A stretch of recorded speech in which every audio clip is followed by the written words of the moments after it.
Choosing a middleweight adventure bike today, while it seems like it should be easier than ever because there's so many out there, it's actually been more difficult than ever. On the one hand, you have the new school, something like the CFMOTO 450 Ibex. It's flashy, it has long travel suspension, and a price that you really just cannot ignore.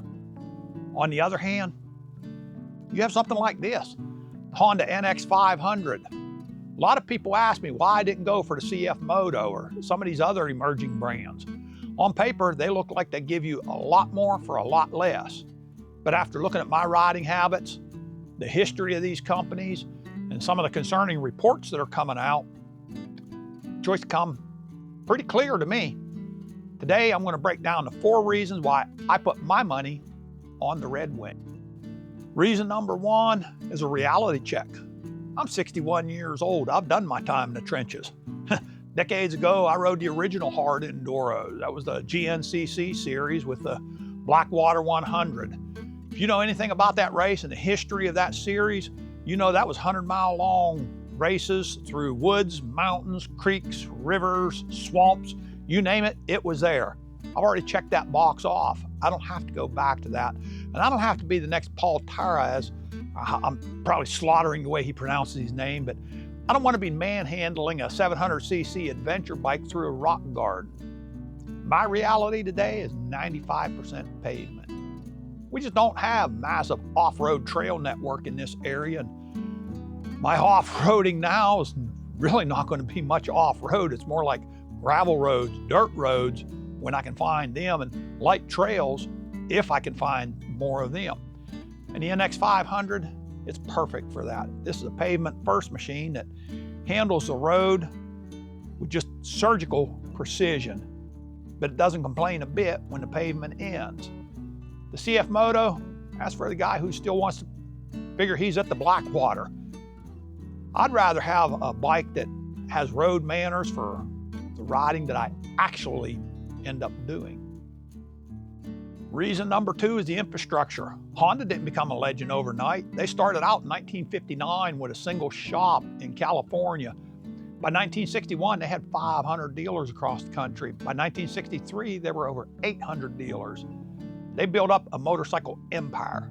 Today, there's over 1,000 dealers in the United States, and you're never far from a Honda dealer.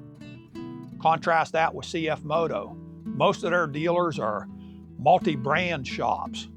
Your bike might be sitting next to KTMs and Can-Ams and many other, Polaris. And also, they're going to have a lot of different types of power sport vehicles there. A lot of side-by-sides, four-wheelers, etc. Matter of fact, that's what CFMOTO has built their brand on, is the side-by-side. Not the two-wheelers. That's kind of a secondary side gig for CFMOTO. I also looked up the sales figures for both of these bikes over a 1-year period.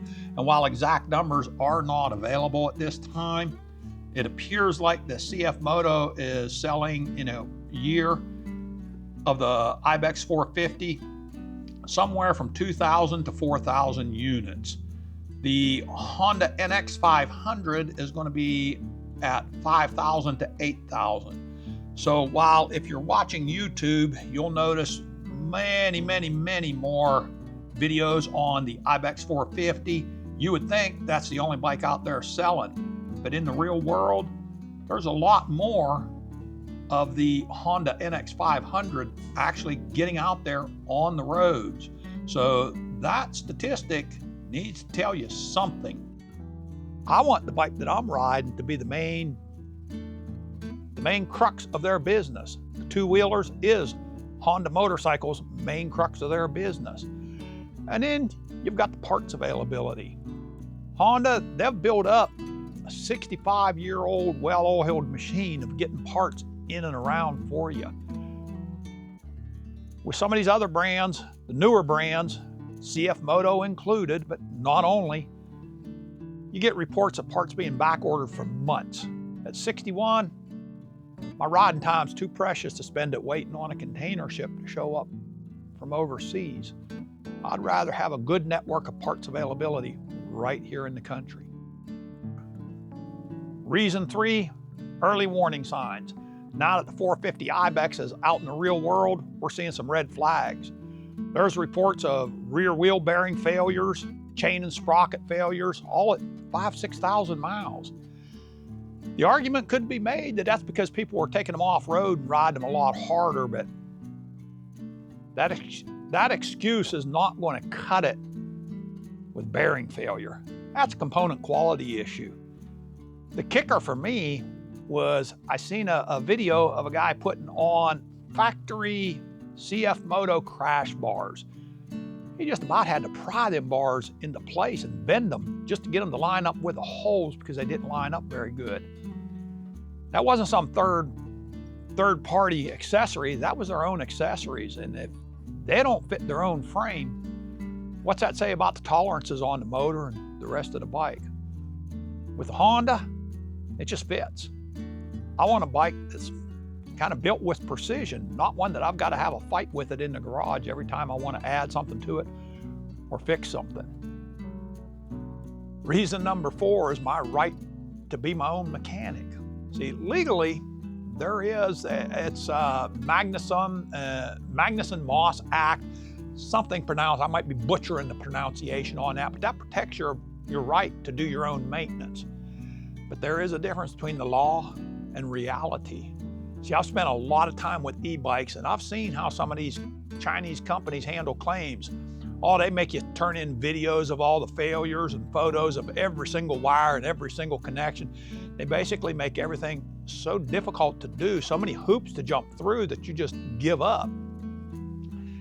I have heard, mind you, I'm not stating this as a fact, but I've heard people talk about dealers saying that in order to keep the warranty good for the CFMOTO, they have to do your oil changes for you.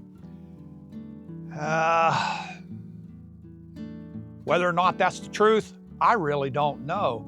But I'd rather it not be that way. They also have a much more busy maintenance schedule than the Honda does.